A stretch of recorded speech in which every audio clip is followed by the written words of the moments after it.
Yeah, and basically just receive all the stuff that we're going to need when we go on to our actual units in basic training, which should be in the next couple days. So. Okay. Yeah. And what was, I guess, maybe your first impression when you arrived?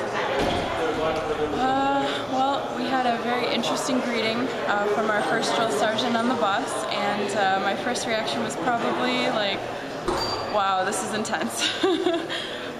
But, you know, it was to be expected. I knew what I was getting into coming in, and, you know, I think if you just understand that they're just there to help you and to whip you into shape and, you know, help you to transition into becoming a soldier, it's not too bad, but yeah, it was definitely intense.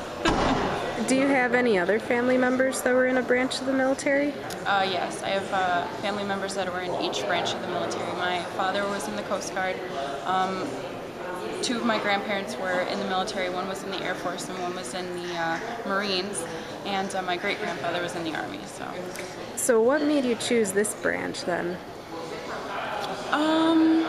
To be honest, when I was doing research on the different branches, I was told that the Air Force and the Navy were the easiest on women, and I wanted something that would extremely challenge me. So for me, it was either the Marines or the Army, and the Army just seemed like a better fit for me. So, what made you want to enlist? You know, just pride in my country. It's more about the service for me than any of the, you know, benefits that you can receive from serving. My dad was in the Coast Guard and he was always really proud of his service, and I wanted to continue that tradition, and, you know, my family was extremely supportive and encouraging, so. I don't know if you'd know this yet, but are you thinking of maybe making it a career, or? Absolutely.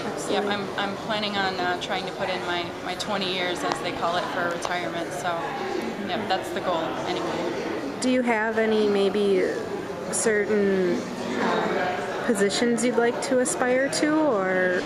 Well, for myself, I'm a specialist, which is the highest rank that you can enter into the Army on the enlisted side. I do have a college degree, so ultimately I would think about applying for the officer candidate school and becoming an officer, and the branch that I'd like to go into would be the military intelligence branch.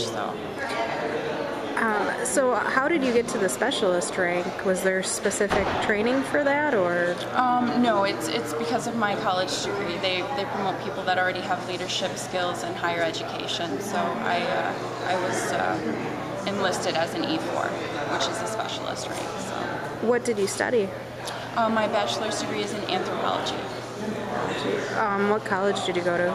The University of Wisconsin-Milwaukee. Okay. And as far as the intelligence portion, what made you want to choose that?